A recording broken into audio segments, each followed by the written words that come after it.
मित्रों, पांडवों का महाप्रस्थान और स्वर्गारोहण के छठे भाग में स्वागत है। आज की कथा में हम स्वर्ग के द्वार पर युधिष्ठिर की अंतिम परीक्षा को देखेंगे।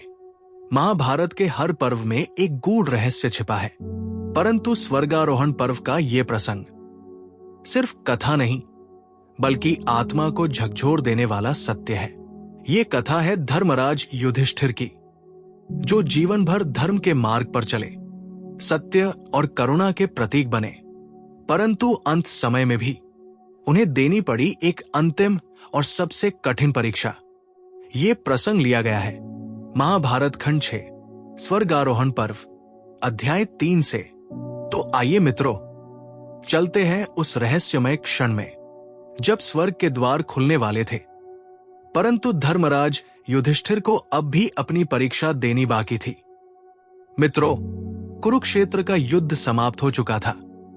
सत्य की विजय हुई थी, परंतु उस विजय का मूल्य बहुत बड़ा था।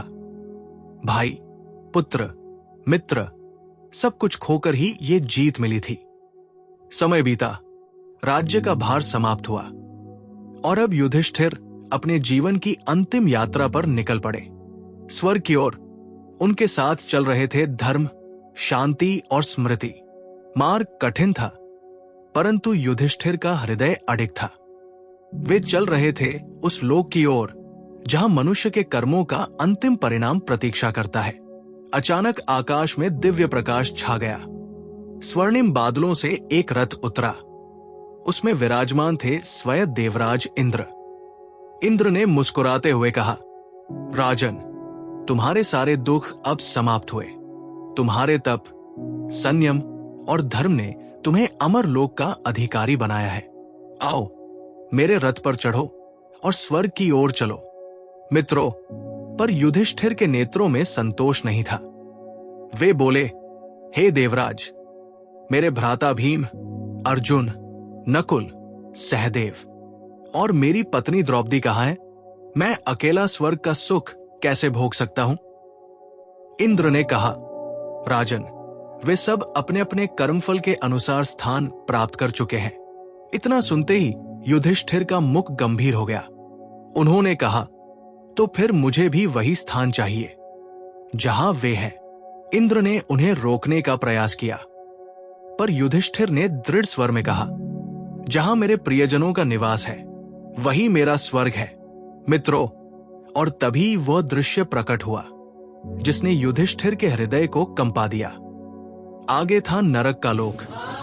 चारों ओर अंधकार था, दहकती हुई अग्नि की ज्वालाएं, उबलते हुए तेल के कुंड, चीखें और करुण क्रंदन।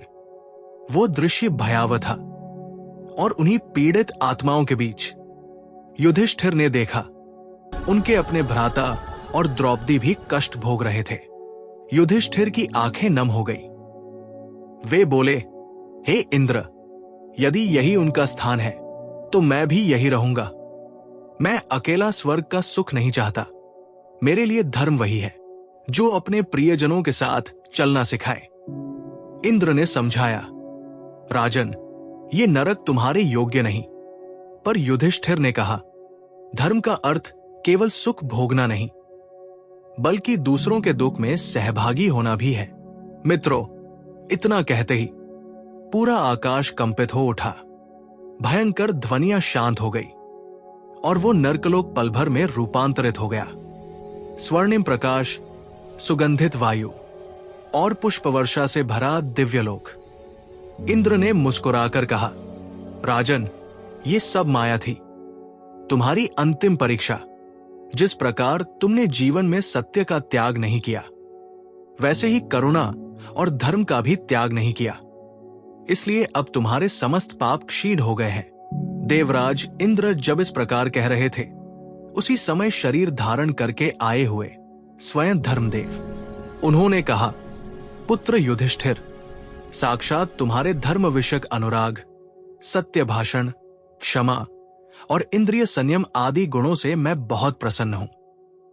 ये मेरी तीसरी परीक्षा थी। पहली बार जब मैं यक्ष बनकर आया, दूसरी बार जब मैं कुत्ते के रूप में चला और अब तीसरी बार इस माया के रूप में। तुमने हर बार धर्म का पालन किया, अब गंगा में स्नान करो, अपना मानव रूप त्यागो और दिव्यता को प्राप्त करो। मित्रों, युधिष्ठिर ने गंगा में प्रवेश किया।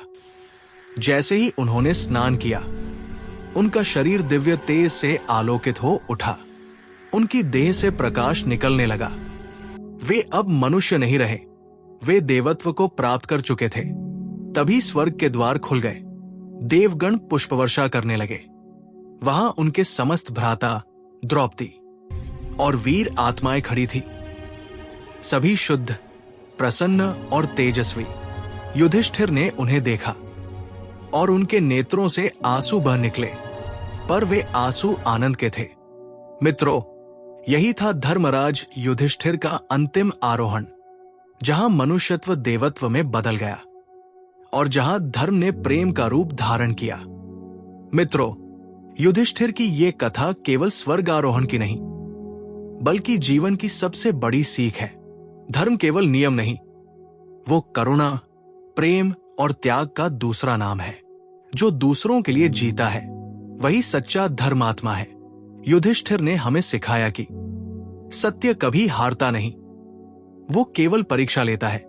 मित्रों, जब स्वयं धर्मदेव युधिष्ठिर के सामने प्रकट हुए, तो आखिर उन्होंने अपने पुत्र को क्या वरदान दिया? क्या धर्मराज युधिष्ठिर को स्वर्ग का सच्चा सुख प्राप्त हुआ, या उनके लिए अभी भी कोई परीक्षा शेष थी?